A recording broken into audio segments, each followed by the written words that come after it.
ಓಂ ಶ್ರೀ ಮಾತ್ರೇ ನಮಃ.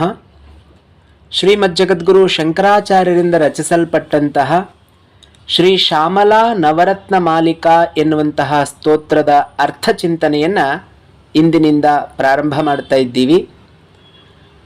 ಆಚಾರ್ಯ ಶಂಕರರು ಮಾನವ ಕುಲಕೋಟಿ ಉದ್ಧಾರ ಆಗಲಿ ಎನ್ನುವಂತಹ ಕಾರಣದಿಂದ ಬ್ರಹ್ಮಸೂತ್ರಗಳಿಗೆ, ಭಗವದ್ಗೀತೆಗೆ ಹಾಗೂ ಉಪನಿಷತ್ತುಗಳಿಗೆ ಭಾಷ್ಯವನ್ನು ರಚನೆ ಮಾಡಿದ್ರು. ಜೊತೆಗೆ ಪ್ರಕರಣ ಗ್ರಂಥಗಳನ್ನು ರಚನೆ ಮಾಡಿದ್ರು. ಆದರೆ ಇದು ಅಷ್ಟು ಸುಲಭ ಸಾಧ್ಯ ಅಲ್ಲ. ಇವುಗಳನ್ನು ಓದಿ ಅರ್ಥ ಮಾಡಿಕೊಳ್ಳುವಂಥದ್ದು ಸಾಮಾನ್ಯ ಜನರಿಗೂ ಕೂಡ ಜ್ಞಾನ ಉಂಟಾಗಲಿ ಎನ್ನುವಂತಹ ಕಾರಣದಿಂದ ಸ್ತೋತ್ರ ಸಾಹಿತ್ಯವನ್ನು ರಚನೆ ಮಾಡಿದ್ರು. ಆ ಸ್ತೋತ್ರ ಸಾಹಿತ್ಯ ಬಹಳಷ್ಟು ಪ್ರಸಿದ್ಧಿಯನ್ನು ಪಡೆಯಿತು. ಸ್ತೋತ್ರಗಳನ್ನು ನಾವು ಯಾಕೆ ಕಲಿಬೇಕು, ಸ್ತೋತ್ರಗಳನ್ನು ನಾವು ಯಾಕೆ ಹೇಳಬೇಕು, ಯಾಕೆ ತಿಳ್ಕೊಳ್ಬೇಕು ಅಂತ ನಮ್ಮ ಮನಸ್ಸಿನಲ್ಲಿ ಪ್ರಶ್ನೆ ಮೂಡಿದ್ರೆ ಉತ್ತರ ಬಹಳ ಸರಳವಾಗಿದೆ. ನಮ್ಮ ಜೀವನ ಬಂದಿರುವಂಥದ್ದು ಆತ್ಮಜ್ಞಾನವನ್ನು ಮಾಡಿಕೊಳ್ಳಿಕ್ಕಾಗಿ. ಅನೇಕ ಕೋಟಿ ಜೀವರಾಶಿಗಳಲ್ಲಿ ಮನುಷ್ಯ ಶರೀರ ಆತ್ಮಜ್ಞಾನಕ್ಕಾಗಿ ಮಾತ್ರ ರಚಿಸಲ್ಪಟ್ಟಿದೆ ಅಂತ ಆಚಾರ್ಯ ಶಂಕರರು ಪ್ರತಿಪಾದನೆ ಮಾಡುತ್ತಾರೆ. ಮಾನವ ಜೀವನದ ಸಾರ್ಥಕತೆ ಮೋಕ್ಷ ಸಂಪಾದನೆ. ಆ ಮೋಕ್ಷ ಸಂಪಾದನೆಯನ್ನು ಮಾಡಿಕೊಳ್ಬೇಕು ಅಂತಂದರೆ ಕೆಲವು ಅರ್ಹತೆಗಳು ನಮ್ಮಲ್ಲಿರಬೇಕಾಗತ್ತೆ. ಆತ್ಮಾನಾತ್ಮ ವಸ್ತು ವಿವೇಕ ಅನ್ನುವಂಥದ್ದು ಇರಬೇಕು. ಯಾವುದು ಆತ್ಮ, ಯಾವುದು ಅನಾತ್ಮ ಅನ್ನುವಂಥದ್ದರ ತಿಳುವಳಿಕೆ ನಮಗಿರಬೇಕು. ಶಮೆ, ದಮೆ, ಉಪರತಿ, ತಿತಿಕ್ಷಾ ಮೊದಲಾದಂತಹ ಸಾಧನೆಗಳನ್ನು ಮಾಡಿಕೊಂಡವರಾಗಿರಬೇಕು. ಮುಮುಕ್ಷತ್ವ ಅನ್ನುವಂಥದ್ದು ಉಂಟಾಗಬೇಕು. ಇದೆಲ್ಲ ಕಷ್ಟ ಸಾಧ್ಯ. ಇದಕ್ಕಿಂತ ಬಹಳ ಸರಳವಾದ ಮಾರ್ಗ ಯಾವುದಾದ್ರೂ ಇದೆಯಾ ಅಂತ ನಮ್ಮ ಮನಸ್ಸು ಹುಡುಕುತ್ತೆ. ಅದಕ್ಕೂ ಕೂಡ ಆಚಾರ್ಯರು ಉತ್ತರ ಕೊಡುತ್ತಾರೆ ವಿವೇಕ ಚೂಡಾಮಣಿಯಲ್ಲಿ. ಮೋಕ್ಷ ಕಾರಣ ಸಾಮಗ್ರ್ಯಾಂ ಭಕ್ತಿರೇವ ಗರೀಯಸಿ ಅಂತ. ಮೋಕ್ಷವನ್ನು ಪಡೀಬೇಕು ಅಂತ ಏನಾದರೂ ಹೊರಟ್ರೆ ಭಕ್ತಿ ಅನ್ನುವಂಥದ್ದು ಬಹಳ ಸುಲಭವಾದಂತಹ ಮಾರ್ಗ ಅಂತ ಆಚಾರ್ಯರು ಹೇಳ್ತಾರೆ. ಹಾಗೆ ಈ ಅತ್ಯಂತ ಸರಳವಾದಂತಹ ರೀತಿಯಲ್ಲಿ ಸ್ತೋತ್ರಗಳನ್ನು ರಚನೆ ಮಾಡಿಕೊಡುವ ಮೂಲಕ ಆ ಭಕ್ತಿಯನ್ನು ತುಂಬಿಕೊಂಡು ನಾವು ಆ ಸ್ತೋತ್ರಗಳನ್ನು ಹೇಳುವ ಮೂಲಕ, ತಿಳ್ಕೊಳ್ಳುವ ಮೂಲಕ ಚಿತ್ತಶುದ್ಧಿಯನ್ನು ಪಡೀಲಿಕ್ಕೆ ಸಾಧ್ಯ ಆಗುತ್ತೆ. ಚಿತ್ತಶುದ್ಧಿ ಆಗದೆ ಮೋಕ್ಷ ಅನ್ನುವಂಥದ್ದು ಸಿಗೋದಿಲ್ಲ. ಆ ಚಿತ್ತಶುದ್ಧಿಗೆ ಭಕ್ತಿಯೇ ಮೂಲವಾಗುತ್ತೆ. ಚಿತ್ತಶುದ್ಧಿಯಾದಂತಹ ವ್ಯಕ್ತಿಗೆ ನಿರ್ಗುಣ ಬ್ರಹ್ಮದ ಪ್ರಾಪ್ತಿಯಾಗತ್ತೆ. ನಿರ್ಗುಣ ಬ್ರಹ್ಮದ ಪ್ರಾಪ್ತಿಯಾಗಬೇಕು ಅಂತಂದರೆ ಮೊದಲು ಸಗುಣ ಬ್ರಹ್ಮದ ಉಪಾಸನೆ ಆಗಬೇಕು. ಆ ಸಗುಣ ಬ್ರಹ್ಮದ ಉಪಾಸನೆಗೆ ಕಾರಣವೇ ಭಕ್ತಿಯಾಗಿರುವಂಥದ್ದು. ಅರ್ಥಾತ್ ಭಕ್ತಿಯಿಂದಲೇ ನಾವು ಸಗುಣ ಬ್ರಹ್ಮದ ಸಾಕ್ಷಾತ್ಕಾರವನ್ನು ಮಾಡಿಕೊಳ್ಬಹುದು. ಸಗುಣ ಬ್ರಹ್ಮದ ಸಾಕ್ಷಾತ್ಕಾರದಿಂದ ನಿರ್ಗುಣ ಬ್ರಹ್ಮದ ಪ್ರಾಪ್ತಿ ಅನ್ನುವಂಥದ್ದು ಉಂಟಾಗುತ್ತೆ. ಈ ಸಗುಣ ನಿರ್ಗುಣ ಮತ್ತೇನೂ ಅಲ್ಲ, ಸ್ವಸ್ವರೂಪ ಜ್ಞಾನವಾಗಬೇಕು ಅಂತಂದರೆ ನಮಗೆ ಬಾಹ್ಯದಲ್ಲಿ ಕೆಲವೊಂದಷ್ಟು ಆಚರಣೆಗಳು ಬೇಕಾಗತ್ತೆ. ಆ ಆಚರಣೆಗಳನ್ನು ಮಾಡ್ತಾ ಮಾಡ್ತಾ ಮಾಡ್ತಾ ನಮ್ಮನ್ನು ನಾವು ಕಂಡುಕೊಳ್ಳಲಿಕ್ಕೆ ಇರುವಂತಹ ದಾರಿಯೇ ಸಗುಣ ಬ್ರಹ್ಮದ ಉಪಾಸನೆ ಅಂತ ಕರೆಸ್ಕೊಳ್ಳುತ್ತೆ. ಶ್ರೀಮನ್ ನಿಜಗುಣ ಶಿವಯೋಗಿಗಳು ಒಂದು ಮಾತು ಹೇಳ್ತಾರೆ, ಬಳಸದಿರ ಅದ್ವೈತವನು ಬಾಹ್ಯದಲ್ಲಿ. ಅದ್ವೈತ ಅನ್ನುವಂಥದ್ದು ಅತ್ಯಂತ ಶ್ರೇಷ್ಠವಾದ ಜ್ಞಾನ, ಅಲ್ಟಿಮೇಟ್, ಅದೇ ಎಂಡು, ಅದಕ್ಕಿಂತ ಇನ್ಯಾವುದೂ ದೊಡ್ಡದಿಲ್ಲ. ಆದರೆ ಆ ಅದ್ವೈತ ಜ್ಞಾನ ಬಾಹ್ಯದಲ್ಲಿ ಬಳಸುವಂತಹ ವಸ್ತು ಅಲ್ಲ. ನಾವು ಆತ್ಮಜ್ಞಾನಕ್ಕೆ ಸಿದ್ಧರಾಗಬೇಕು ಅಂತಂದರೆ ಅಂತಃಕರಣ ಶುದ್ಧಿ ಆಗಬೇಕು. ಅಂತಃಕರಣ ಶುದ್ಧಿ ಆಗಬೇಕು ಅಂತಂದರೆ ಭಕ್ತಿ ಬೇಕು. ಭಗವಂತನ ಮಹಿಮೆಗಳ ಅನುಸಂಧಾನವೇ ಭಕ್ತಿ, ಅವುಗಳೇ ಸ್ತೋತ್ರ. ಆ ಮೂಲಕ ನಾವು ಭಕ್ತಿಯನ್ನು ಉಂಟು ಮಾಡಿಕೊಂಡ್ರೆ, ನಮ್ಮಲ್ಲಿ ಭಕ್ತಿ ಅನ್ನುವಂಥದ್ದು ಉಂಟಾದರೆ ಅದರಿಂದ ಕ್ರಮೇಣ ವೈರಾಗ್ಯ ಅನ್ನುವಂಥದ್ದು ಪ್ರಾಪ್ತಿಯಾಗತ್ತೆ. ವೈರಾಗ್ಯದಿಂದ ಜ್ಞಾನ ಅನ್ನುವಂಥದ್ದು ಪ್ರಾಪ್ತಿಯಾಗತ್ತೆ. ಹಾಗಾಗಿ ಆಚಾರ್ಯರು ಸ್ತೋತ್ರ ರಚನೆಯನ್ನು ಮಾಡಿದ್ರು. ಸುಮಾರು 240-250 ಸ್ತೋತ್ರಗಳನ್ನು ಆಚಾರ್ಯರ ಹೆಸರಲ್ಲಿ ನಾವು ಕಾಣಬಹುದು. ಅವುಗಳಲ್ಲಿ ಸುಮಾರು 20ಕ್ಕಿಂತ ಹೆಚ್ಚಿದೆ. ಸಾಮಾನ್ಯವಾಗಿ ಒಂದು 20 ಸ್ತೋತ್ರಗಳು ಜಗನ್ಮಾತೆಯನ್ನು ಕುರಿತಾದಂತಹ ಸ್ತೋತ್ರಗಳೇ ಆಗಿರುವಂಥದ್ದು.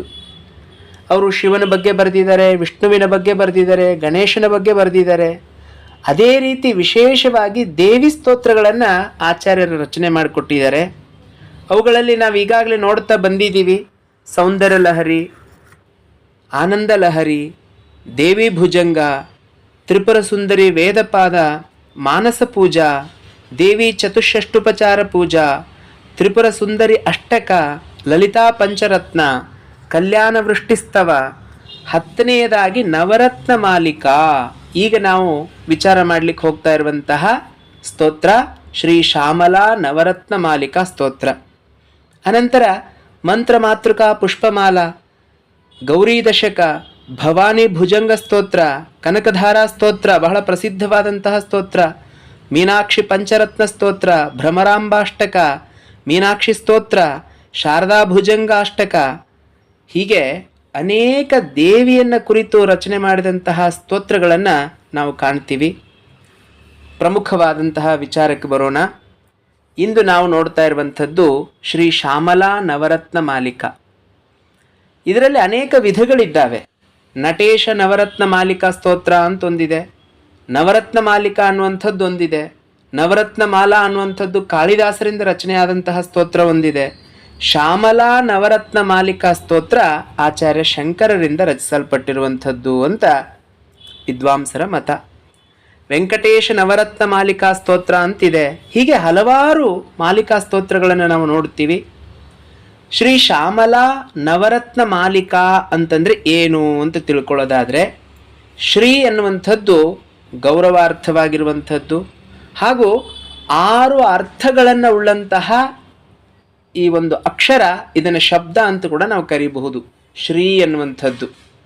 ಶ್ಯಾಮಲಾ ಅಂತಂದರೆ, ಶ್ಯಾಮ ಅನ್ನುವಂತಹ ನಾಮಕ್ಕೆ ಅರ್ಥವನ್ನು ಶ್ಯಾಮಲಾ ದಂಡಕ ಅನ್ನುವಂತಹ ಸ್ತೋತ್ರದ ಅರ್ಥಚಿಂತನೆಯಲ್ಲಿ ನಾವು ಅದಾಗಲೇ ಮಾಡಿದ್ವಿ. ಶ್ಯಾಮ ಅಂತಂದರೆ ಡೆಪ್ತ್ ಅಂತ ಅರ್ಥ, ಆಳ ಅಂತ ಅರ್ಥ. ಉದಾಹರಣೆಗೆ ಆಕಾಶ ಹೇಗಿದೆ? ಶ್ಯಾಮವರ್ಣದಲ್ಲಿರುವಂಥದ್ದು. ವಿಷ್ಣು ಭಗವಂತ ಹೇಗಿದ್ದಾನೆ? ಶ್ಯಾಮವರ್ಣದಲ್ಲಿದ್ದಾನೆ ಅಂತ. ಸಮುದ್ರ ಹೇಗಿದೆ? ಸಮುದ್ರದ ಬಣ್ಣ ಹೇಗಿದೆ ಅಂತಂದರೆ ಶ್ಯಾಮವರ್ಣವಾಗಿದೆ ಅಂತ. ಯಾಕೆ ಅಂತ ಕೇಳಿದ್ರೆ, ಯಾವುದು ಆಳವಾಗಿರುತ್ತೋ ಅದು ಶ್ಯಾಮವರ್ಣದಲ್ಲಿ ಕಾಣಿಸುತ್ತೆ. ಆಕಾಶಕ್ಕೆ ನಿಜವಾಗಿಯೂ ಬಣ್ಣ ಇಲ್ಲ, ಆದರೂ ಕೂಡ ನಮಗೆ ಬಣ್ಣ ಕಾಣಿಸ್ತಾ ಇದೆ. ಯಾಕೆ ಅಂತಂದರೆ ತುಂಬ ದೂರದಲ್ಲಿರುವಂಥದ್ದು. ಅದೇ ರೀತಿ ಶ್ರೀ ಶ್ಯಾಮಲಾ ನವರತ್ನ ಮಾಲಿಕಾ ಎನ್ನುವಂತಹ ಸ್ತೋತ್ರದಲ್ಲಿ ಸ್ತವನ ಮಾಡ್ತಾ ಇರುವಂತಹ ದೇವತೆ ಅತ್ಯಂತ ಆಳವಾದ ಜ್ಞಾನ ಸ್ವರೂಪಳು. ಆ ತಾಯಿ ವಿದ್ಯಾಧಿ ದೇವತೆಯಾದಂತಹ ಸರಸ್ವತೀ ದೇವಿಯಾಗಿದ್ದಾಳೆ. ಶ್ರೀ ಶ್ಯಾಮಲಾ ನವರತ್ನ ಮಾಲಿಕಾ ಹೆಸರು ಹೇಳ್ತಾ ಇದೆ. ನವರತ್ನ ಅನ್ನುವಂಥದ್ದು ಅತ್ಯಂತ ಬೆಲೆ ಬಾಳುವಂತಹ ವಸ್ತುವೇ ರತ್ನ. ನವರತ್ನ ಅಂತ ಯಾಕೆ ಹೇಳಿದ್ರು ಅಂತಂದರೆ, ಇಲ್ಲಿ 9 ಶ್ಲೋಕಗಳನ್ನು ನಾವು ನೋಡ್ತೀವಿ.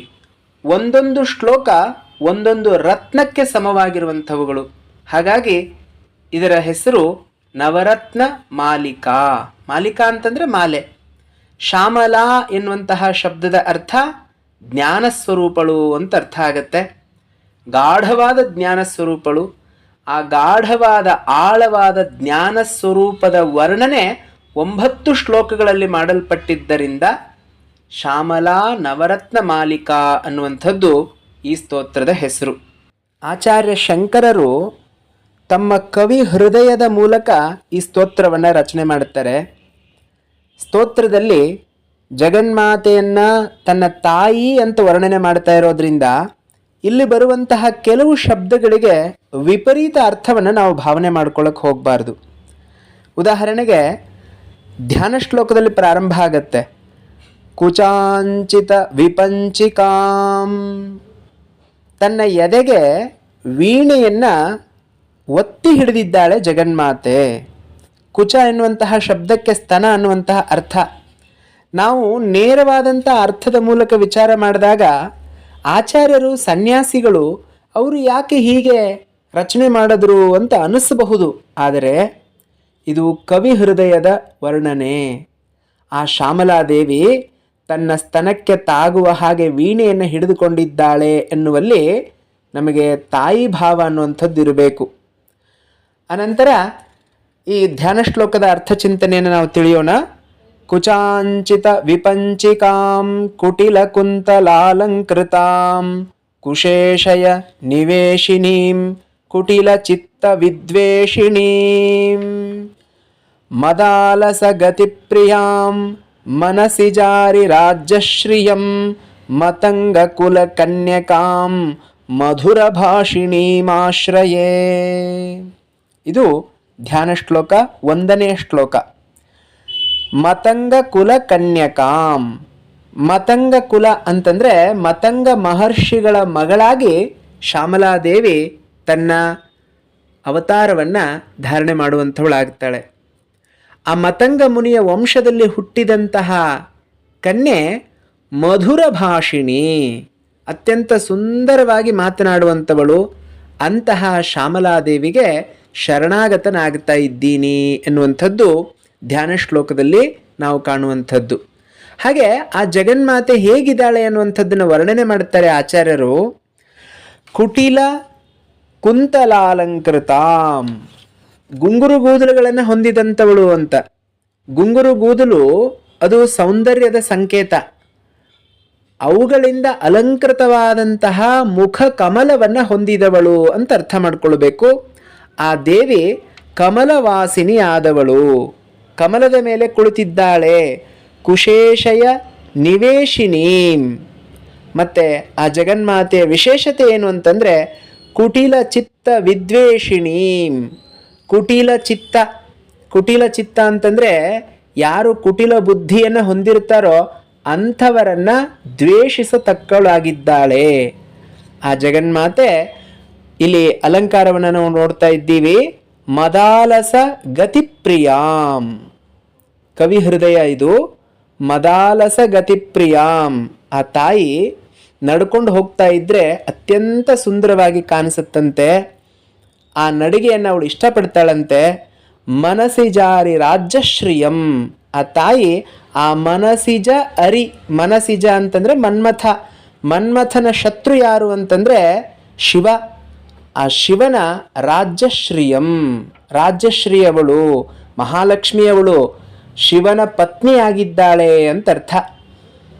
ಮನ್ಮಥ ವೈರಿಯಾದಂತಹ ಈಶ್ವರನ ರಾಜ್ಯಲಕ್ಷ್ಮಿ ಈ ಜಗನ್ಮಾತೆ ಆಗಿದ್ದಾಳೆ. ಅದೇ ರೀತಿ 2ನೆಯ ಧ್ಯಾನ ಶ್ಲೋಕ ಹೀಗಿದೆ.